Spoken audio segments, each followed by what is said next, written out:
हरे कृष्णा प्रभु जी, हरे कृष्णा माता जी, आप सबके चरणों में दंडवत प्रणाम। तो मैंने अपने व्हाट्सअप ब्रॉडकास्ट चैनल में एक बहुत सही ऑडियो रिकॉर्ड किया था और मुझे लगा कि ऑडियो बहुत छोटा है, क्योंकि हमारे ब्रॉडकास्ट लिस्ट में जो डिवोटीज हैं उनमें कुछ ही ऐसे डिवोटी हैं जो लॉन्ग ऑडियोज सुनने की क्षमता रखते हैं। सारे डिवोटीज के अंदर वो क्षमता नहीं है, लेकिन जितना भी मैंने ऑडियो रिकॉर्ड किया है वो भी लोगों को बड़ा लग रहा है तो मुझे हंसी आ रही है। तो मैंने सोचा कि YouTube में हमारे कुछ ऐसे कृष्ण डिवोटीज हैं जिनके अंदर पावर बहुत ज़्यादा है, वो कितना भी लंबा ऑडियो हो सुन सकते हैं और गहराई को समझ सकते हैं। तो मुझे लगा कि यार ऑडियो रिकॉर्ड करना चाहिए। तो टॉपिक क्या है, आप बोल रहे होंगे कि 1 मिनट तो वेस्ट कर दिया मेरे जीवन का। टॉपिक क्या है?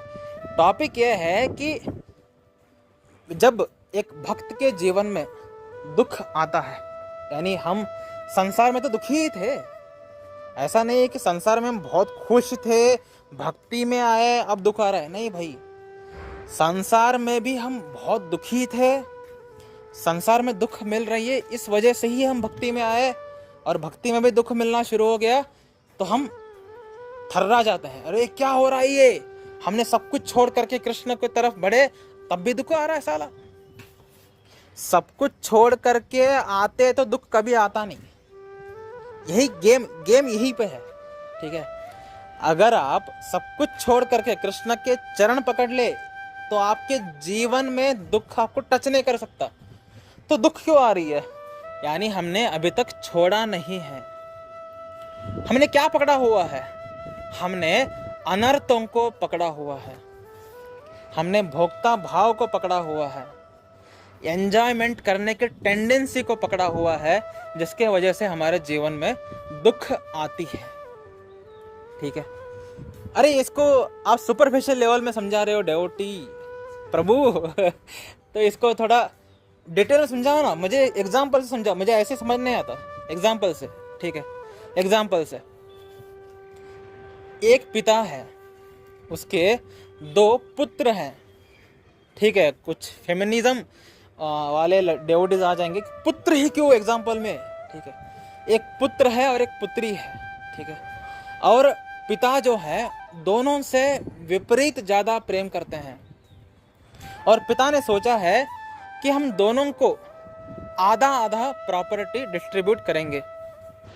लेकिन उसमें जो पुत्र है वो नालायक निकला, वो पिता को प्रेम नहीं करता, पिता की सेवा नहीं करना चाहता, वो अपनी पत्नी की सेवा करना चाहता है। जो पत्नी ने कुत्ता पाला है उसका वो कुत्ता बनना चाहता है। तो पिता को समझ में आया कि ये लड़के में कुछ दम नहीं है, ठीक है, let him do what ever he want. लेकिन जो पुत्री है वो मुझसे प्रेम करती है। पुत्री हर दिन पिता के सामने आ करके पिता आई लव यू एक गुलाब का फूल देती है। वो पिता भी, वाह मेरी पुत्री कितना प्रेम करती है मुझसे। पुत्री पिता के लिए अलग अलग खाना बनाती है, पिता को प्रेम करती है, पिता की सेवा करती है। तो पिता को लगने लगा है कि यार पुत्री कितनी शालीन है, कितनी अच्छी है। अब मुझे 50-50 डिस्ट्रीब्यूट नहीं करना, मुझे 90% पुत्री के नाम पर रखना है, 10% जो हमारा नालायक बच्चा है उसको दे देंगे। यानी जो व्यक्ति भगवान को बिल्कुल सेवा नहीं करते, जो भगवान नास्तिक लोग हैं, उनका भी भरण पोषण भगवान करते हैं, ठीक है। आप प्रेम करो या ना करो, भगवान आपसे प्रेम करते हैं। तो अब भगवान ने सोचा ठीक है, जो पुत्री है 90% मैं उसको अपना प्रॉपर्टी देना चाहता हूँ। अरे एक बार देख लेते हैं कि ये सच में मुझसे प्रेम करती है या मेरे प्रॉपर्टी से, ठीक है। तो पिता ने एक गेम खेलने की कोशिश की। पिता ने क्या गेम खेला? पिता ने बोला, हे पुत्री, मैंने तुम्हारे लिए एक बहुत अच्छा वर ढूंढा है, बहुत अच्छा वर है, दिखने में बहुत सुंदर है, बहुत पावरफुल वर है, उससे शादी कर लो। उसके बाद जो हम प्रॉपर्टी है हमारे पुत्र के नाम से हो जाएगा और तुम बहुत सुखी रहोगी वर के साथ। अभी पिता देखना चाहते हैं कि पुत्री कैसे रिएक्ट करती है। पिता ने कुछ किया नहीं है ऐसा, बस वो देखना चाहते हैं कि पुत्री कैसे रिएक्ट करती है। अगर पुत्री कोई नहीं पिताजी कोई बात नहीं ऐसा स्माइल दे करके अंदर गई, अंदर जा करके रो रही है कि कैसा नीच पिता है, मेरा सारा प्रॉपर्टी हड़प लिया कुत्ते ने, और ऐसा सोच करके वो गाली देना शुरू कर दिया, पिता समझ लेंगे मतलब पुत्री मुझसे प्रेम नहीं करती, मेरे प्रॉपर्टी से प्रेम करते हैं। बिल्कुल इसी तरह कुछ डिवोटीज होंगे जब भगवान के साथ आते हैं, भगवान के पास आते हैं, भगवान के पास आकर के फूल लेके आएंगे मंदिर को और बोलेंगे कि कृष्णा आई लव यू। ठीक है, वाह मेरे अंश ने मुझे आई लव यू बोला। तो कृष्ण के लिए अलग अलग हम भोग भी लगाते हैं। कृष्ण देखते हैं वाह मेरा बेटा मेरे लिए अलग अलग भोग भी लगा रहा है, और हम कृष्ण की सेवा भी करते हैं, वाह। तब कृष्ण बोलते हैं ठीक है, देखते हैं तुम मुझसे प्रेम करते हो या मेरी माया से। तो कृष्ण आपके जीवन में हल्का दुख या सुख के क्षण भेजते हैं, जस्ट टू चेक। वो दुख और सुख के क्षण है ही नहीं, that is maya, just to illusion create कर रहे हैं आपके सामने, देखने के लिए कि आपका रिएक्शन क्या होता है। अगर कृष्ण आपको दुख के क्षण भेजें और आपने कृष्ण को गाली देना शुरू कर दिया, इसी की वजह से इतना हमने सब कुछ छोड़ करके इसकी सेवा की, इसको आई लव यू बोला, इसके लिए भोजन बनाया, सब कुछ किया, तब भी ये व्यक्ति हमारे जीवन में दुख भेज रहा है। कृष्ण समझ लेंगे ठीक है, यानी मुझसे प्रेम कभी था ही नहीं, मुझसे मिलने वाले सुख से प्रेम था। जब सुख निकल गया जीवन से तो मुझे गाली दिया जा रहा है। ठीक है, मतलब अभी व्यक्ति परिपक्व नहीं है, तो कृष्ण ठीक है और समय लगेगा और भक्ति करो। ठीक है, तो उसके जीवन में फिर से जीवन नॉर्मल कर देता है, जब समझने के लिए कि व्यक्ति ठीक है आगे बढ़ो आगे बढ़ो। दूसरा सिनेरियो, जब पिता ने देखा पुत्री को, बताया कि शादी कर लो तुम मुझसे और तुम्हें प्रॉपर्टी नहीं मिलेगा, तो पुत्री ने बोला साला कमीना कुत्ता, साला हरामी, अभी रुको, इस पिता को छोड़ूंगी ही नहीं मैं। तो पिता के लिए उसने कॉफ़ी बनाई, उसमें थोड़ा शहद डाला शहद मतलब विष, ठीक है, विष डाल करके पिता को दे दिया, पिताजी लीजिए। पिताजी पिए, पिताजी खत्म हो गए। बेटी ने बोला साला मुझे प्रॉपर्टी नहीं देना चाहता था, देखो इसको ये मार करके मैं अब इसके पोजीशन में बैठूंगी, सारा बिजनेस मेरा।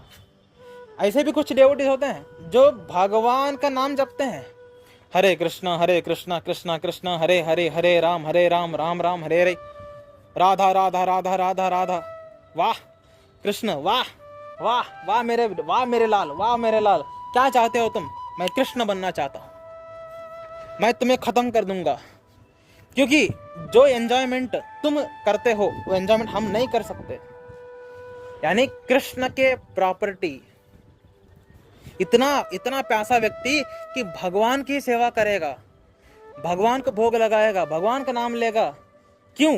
भगवान बनने के लिए। मिश्रित डिवोटीज बहुत हैं।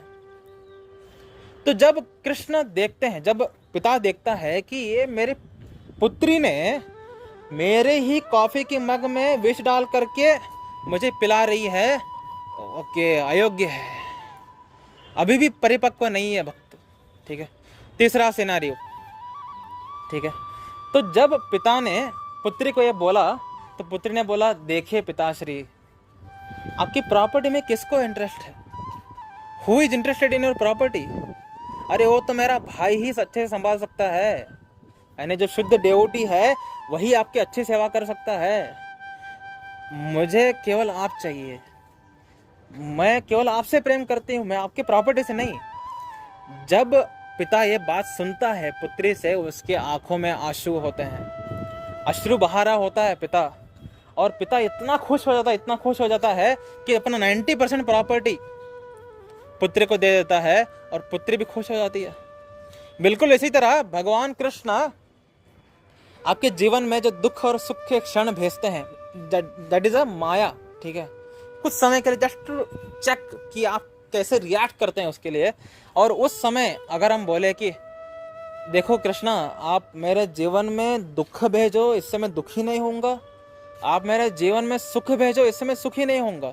सुख आने पे संसार से मैं आसक्त नहीं होऊंगा, दुख आने पे मैं आपको गाली नहीं दूंगा, क्योंकि मुझे केवल आप चाहिए। इन संसार में मुझे कोई इंटरेस्ट ही नहीं है, ठीक है। I am not interested in your property, I am interested in you.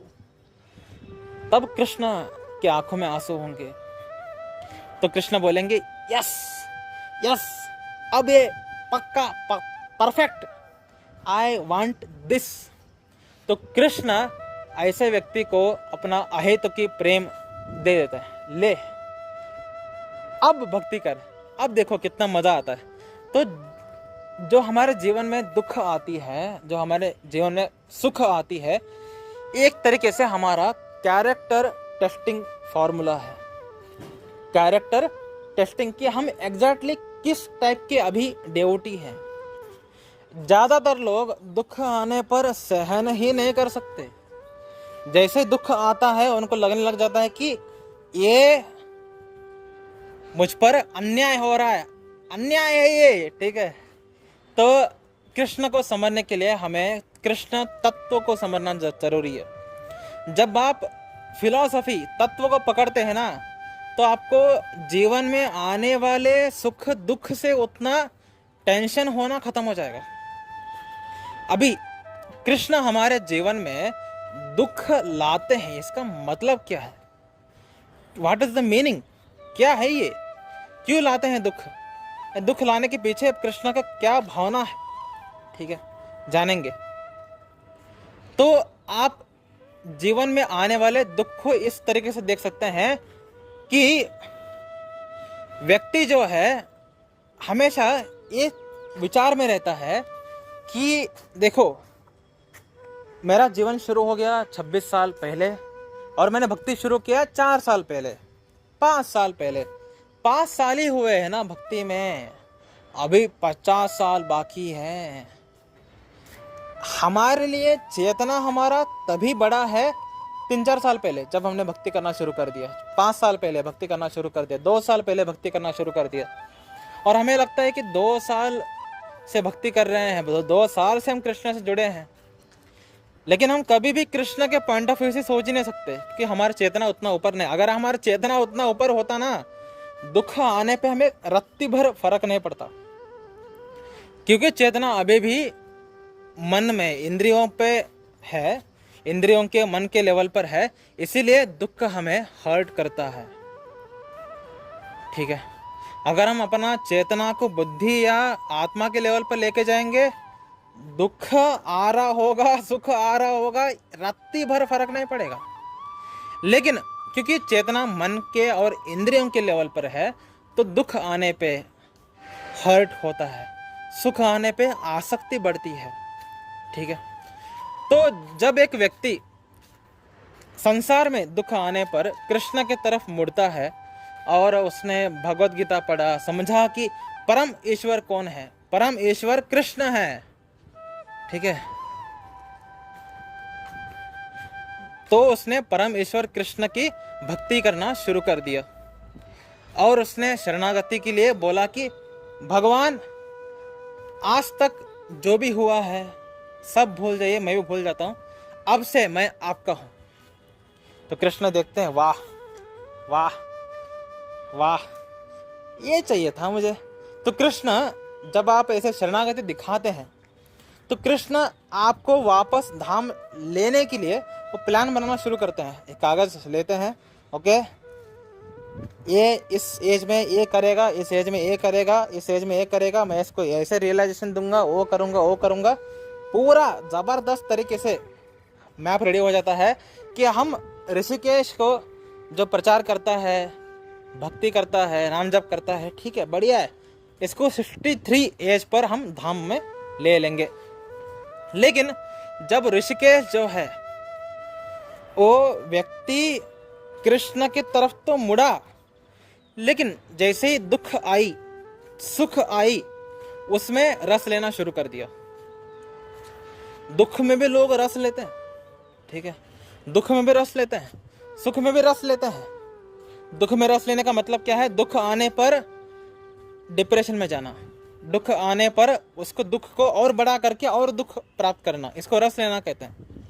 सुख आने पर आसक्त होना, तो ऐसे जब करने लगता है तो कृष्ण है, अरे मैंने इसके लिए 63 एज डिसाइड किया है भाई, और जिस तरीके से हरकत कर रहा है ये बिल्कुल वही हरकत है जिसके वजह से इसका पिछली बार इंसान जब बना था इसका पतन हुआ था।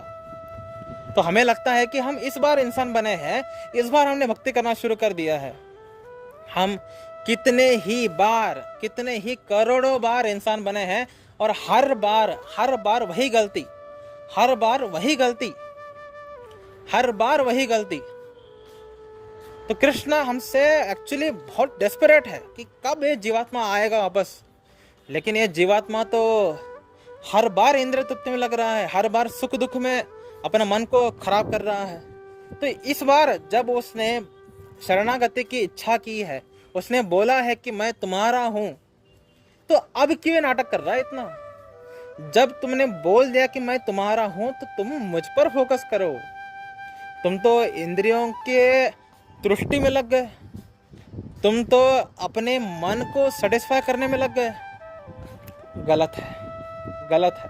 तो जब कृष्ण देखते हैं कि अरे यार गलत जा रहा है, तो जब आपने बोला था कृष्ण को कि मैं आपके शरणागत हूं, तो कृष्ण क्या करते हैं, उसी वक्त आपके जीवन के सारे कर्म पाप सबको अपने तरफ ले लेते हैं। ले अब भक्ति कर तू मस्त। कि अगर पाप है, बहुत पाप है, व्यक्ति नाम जप ही नहीं सकता, व्यक्ति नाम जप नहीं कर सकता, ठीक है। भगवान का नाम जपने के लिए एवरीडे सारे पाप का ना होना जरूरी है। तो व्यक्ति के अंदर जब पाप होता है तो व्यक्ति जो जितना ज्यादा पापी होगा उतना तो वो भगवान का नाम लेगा ही नहीं, और भगवान का नाम लेगा वो भी भौतिक इच्छा से। हम भौतिक इच्छा नहीं करते, हम पारमार्थिक रास्ते में हैं। हमने भगवान से भौतिक इच्छा लेकर के भक्ति नहीं आए, हम पारमार्थिक इच्छा लेकर के आए हैं, ठीक है। तो जब भगवान श्री कृष्ण देखते हैं कि पारमार्थिक इच्छा लेकर के आया है, तब भी ये व्यक्ति इंद्रियों में लग रहा है, तो जो उन्होंने हमारे सारे पाप कलेक्ट करके रखा है। फॉर एग्जाम्पल लेते हैं कि हमारे पाप 10 किलो का एक आटे के समान है, ठीक है। तो मेरा जो पाप है वो 10 किलो का आटे के समान है, ठीक है। तो भगवान क्या करते हैं, ऋषिकेश बहुत गलत जा रहा है, फिर से इंद्रियों की वही गलती कर रहा है जिसकी वजह से पिछले बार इसका पतन हुआ था, लेकिन इस बार तो मैं इसको वापस लेकर आऊँगा ही आऊँगा। हमारे अंदर भगवान के धाम जाने की उतनी इच्छा नहीं है, लेकिन भगवान की बहुत इच्छा है कि हम धाम में जल्द से जल्द आए। लेकिन जब हम गलतियाँ करने शुरू करते हैं, जब हम इंद्रिय तृप्ति में लगना शुरू करते हैं, कृष्ण क्या करते हैं, हमारे जो 10 किलो का आटा उन्होंने लिया है पाप का, उसके छोटे छोटे गोले बनाते हैं, बहुत छोटा, यानी 0.1%, 1% इतने छोटे गोले, ठीक है। इतने छोटे गोले बना करके हमारे ऊपर टारगेट रख करके फेंक देते हैं। तो हमारे जीवन में जो दुख आ रही है वो हमारे ही कर्म है, हमारे ही पाप है, जिसको कृष्ण ने अपने तरफ ले करके उसकी 1% या 0.1% छोटा गोला बना करके हमको रिमाइंड कराने के लिए कि तुम मेरे हो। जो हमारे जीवन में दुख आ रही है वो रिमाइंडर है कि तुम मेरे हो, जीवात्मा तुम क्या कर रहे हो। और रिमाइंड करने के लिए कृष्ण हमारे ऊपर गोला फेंकते हैं। तो जब एक व्यक्ति को ये तत्व पता होता है, मेरे जीवन में दुख आ रही है, इसका मतलब क्या है कि मैं भक्ति से विमुख हो रहा हूं, इंद्रिय तृप्ति में लग रहा हूं, ठीक है। तो गोला फेंका जा रहा है तो तुरंत अपना माइंड शिफ्ट कर देता है कृष्णा की तरफ, और कृष्णा के सामने जा करके माफी मांगता है, Krishna I am really sorry यार, मैं फिर से वही गलती करने लग गया तो जिसकी वजह से पिछली बार मेरा पतन हुआ था, लेकिन इस बार माफ कर दो, मैं इस बार सही से भक्ति करूंगा। तो अगर व्यक्ति माफी मांग करके सही से भक्ति करना शुरू कर दिया, कृष्ण को गोला फेंकने की जरूरत ही नहीं है। अगर आप सही से भक्ति कर रहे हो और आप विरक्त हो रहे हो, आपका आसक्तियां खत्म हो रहे हैं दुनिया से, आपके जीवन में दुख लाने की जरूरत नहीं है कृष्ण को, लेकिन क्योंकि आप आसक्ति रखे हैं, आप कृष्ण से विमुख हो रहे हैं और कृष्ण चाहते हैं कि आप इसी जन्म में धाम आए। देखो, अगर कृष्ण नहीं चाहते ना कि आप धाम में आए तो ये गोला फेंकने की जरूरत ही नहीं है, ठीक है। माया ही आपको खदेड़ देगी, भक्ति से ऐसा उड़ाएगी कि अरे दूर दूर तो दिखोगे नहीं। लेकिन कृष्ण चाहते हैं कि आप धाम आए, कि आप एक जेन्युइन आत्मा है, आप एक अच्छे व्यक्ति हैं, आपका मन सरल है, आप वो बेटी हैं जो अपने बाप को बोली कि पिताजी मैं आपका प्रॉपर्टी नहीं चाहिए, मुझे आप चाहिए। वो वाला कैटेगरी की आप आत्मा है, वो वाला कैटेगरी नहीं जो कृष्ण बनना चाहता है, वो वाला कैटेगरी भी नहीं जो कृष्ण को हेट करता है उसका प्रॉपर्टी ना मिलने की वजह से। दोनों कैटेगरी का आप इंसान नहीं है, आप वो शुद्ध इंसान है जो केवल कृष्ण चाहते हैं। उन दृढ़ पंडितों को संभालने के लिए कृष्ण को दुख लाने की जरूरत नहीं है, उनको माया संभालेगी, ठीक है। जो कृष्ण बनना चाहते हैं उनको माया ही संभालेगी और उनको कृष्ण भक्ति से बहुत दूर फेंक देगी। और जो कृष्ण को हेट करते हैं, उनका प्रॉपर्टी ना मिलने की वजह से, इंद्रिय तृप्ति की इच्छा की वजह से, ऐसे लोगों को भी माया संभालती है। लेकिन जिस व्यक्ति के अंदर कृष्ण की इच्छा है कि मैं कृष्ण चाहता हूँ, मैं कृष्ण को चाहता हूँ, मुझे कृष्ण चाहिए, ऐसे आप जैसे आप शुद्ध आत्मा है, आपके जीवन में कृष्ण दुख लाते हैं। अरे ये कितना दिव्य बात है। अनंत ब्रह्मांडों को संभालने वाले, करोड़ों जीवात्माओं को संभालने वाले, ठीक है, वो व्यक्ति आपको देख रहा है। What a special feeling. देखो, तत्व जब आपको क्लियर होता है ना, दुख आने पर कृष्ण के लिए रिस्पेक्ट, प्रेम बढ़ता है। तत्व की बात ही ये है, मजे की बात ये है तत्व की। जितना आपको तत्व क्लियर होगा, दुख आने पर कृष्ण के लिए रिस्पेक्ट, प्रेम बढ़ने लग जाएगा। ऐसे नहीं समझोगे ना, समझाता हूं। अगर जो नरेंद्र मोदी है, हमारे इंडिया के प्राइम मिनिस्टर, वो एक सभा में भाषण दे रहे हैं और उस भाषण में 10 करोड़ लोग पार्टिसिपेट किए हैं, 10 करोड़ लोग। और उसमें नरेंद्र मोदी जी अगर आपका नाम लेते हैं, मेरे प्रिय बंधु ऋषिकेश, मैं कितना खुश फील करूंगा। समझ पा रहे हो, मैं कितना खुश फील करूंगा कि 10 करोड़ लोगों में नरेंद्र मोदी जी ने मुझे पुकारा। ऐसे ही आप क्या हैं आप सोचो ना, हम क्या हैं, हमारी औकात क्या है, हमारी योग्यता क्या है, हमारी यूज क्या है इस दुनिया के लिए। हम इतने तुच्छ हैं, हम इतने थर्ड क्लास हैं, तब भी भगवान कृष्ण हमारे जीवन में आकर के हमें धाम लेने के लिए, हमें रिमाइंडर देने के लिए दुख दे रहे हैं। कितना स्पेशल फील होता है ना।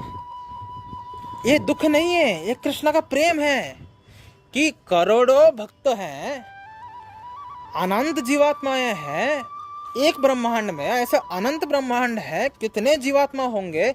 इन सब जीवात्मा में जो परम पुरुष, आदि पुरुष, परम सत्य कृष्ण आपको देख रहा है। दुख समझ पा रहे हो? दुख नहीं है भाई, this is a love bite. जैसे जो पति पत्नियां रीति क्रीड़ा में रहते हैं, यानी बेड तोड़ने के कार्य में, ठीक है, तब जब पति पत्नियां एक्सटेसी में आ जाते हैं, वाइल्ड हो जाता है उनका बिहेवियर, तो पति पत्नी एक दूसरे को काटते हैं, खरोचते हैं। तो एक तरीके से दुख दे रहा है पति, अपने पति के गाल को काटा, कंधे को काटा, दुख दे रहा है ना। लेकिन ये पत्नी दुख के रूप में देखती है क्या उसको? पत्नी और ज्यादा मजा लेती है, और ज्यादा प्रेम अपने पति से करने लगती है। बिल्कुल इसी तरह जब एक जीवात्मा समझता है, तत्व को समझता है कि कृष्ण एग्जैक्टली कर क्या रहे हैं, तो ये जो गोला फेंकने के जो है ना खेल, जो कृष्ण हम पर गोला फेंक रहे हैं, अरे ये दुख नहीं है भाई, ये दुख नहीं है भाई, ये this is love bite. Krishna remind करा रहे हैं, अरे जीवात्मा कहाँ जा रहा है, अरे जीवात्मा कहाँ मुंह मार रहा है, रसीला व्यक्ति यहाँ पर है, तेरा ध्यान किधर है, तेरा कृष्ण इधर है। लेकिन हमारा ध्यान तो माया की तरफ है, क्योंकि हम जेन्युइन हैं, क्योंकि हमारा इंटेंशन अच्छा है, इसीलिए हमें रिमाइंड कराया जा रहा है। अगर आप कृष्ण बनने की इच्छा रख करके भक्ति कर रहे हैं, कृष्ण आपको देखेंगे भी नहीं, माया संभालेगी आपको। जो आपके जीवन में दुख सुख लाने का जो भी है कार्य, वो माया संभालेगी आपको। एक बाबा जी हैं जो कृष्ण बनने की इच्छा रख करके राधा नाम जपते हैं, उनका चैनल काफ़ी बड़ा हो रहा है, बहुत बड़ा हो रहा है। ये अल्टीमेटली उनको आसक्त करके उनको गिराएगी कि ये माया का खेल है। अगर एक व्यक्ति कृष्ण बनना चाहेगा, माया उसको खत्म करेगी ही करेगी, क्योंकि माया नहीं चाहती यार कि कोई भी तुच्छ व्यक्ति आ करके कृष्ण को डिस्टर्ब करे धाम में, और कोई कृष्ण बन भी नहीं सकता। इसीलिए गलत सिद्धांत लेकर के हम आगे बढ़ेंगे, माया फेंकेगी हमें, कान के नीचे मारेगी, ठीक है। लेकिन हमारे जीवन में जो दुख आ रही है वो माया की वजह से नहीं है, वो माया की वजह से नहीं है, क्योंकि हमारा इंटेंशन अच्छा है, हमारा इंटेंशन कृष्ण की सेवा करना है। तो जब हमारे इंटेंशन अच्छा है, कृष्ण की सेवा करने का है, तो हमारे जीवन में जो दुख आ रही है वो दुख नहीं है, वो एक रिमाइंडर है, वो लव बाइट है। तो जब भी आपके जीवन में दुख आए तो आपको क्या करना चाहिए?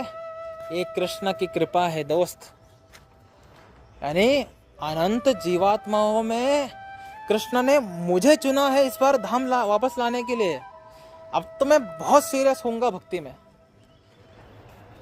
तत्व क्लियर होना बेहद ज्यादा जरूरी है।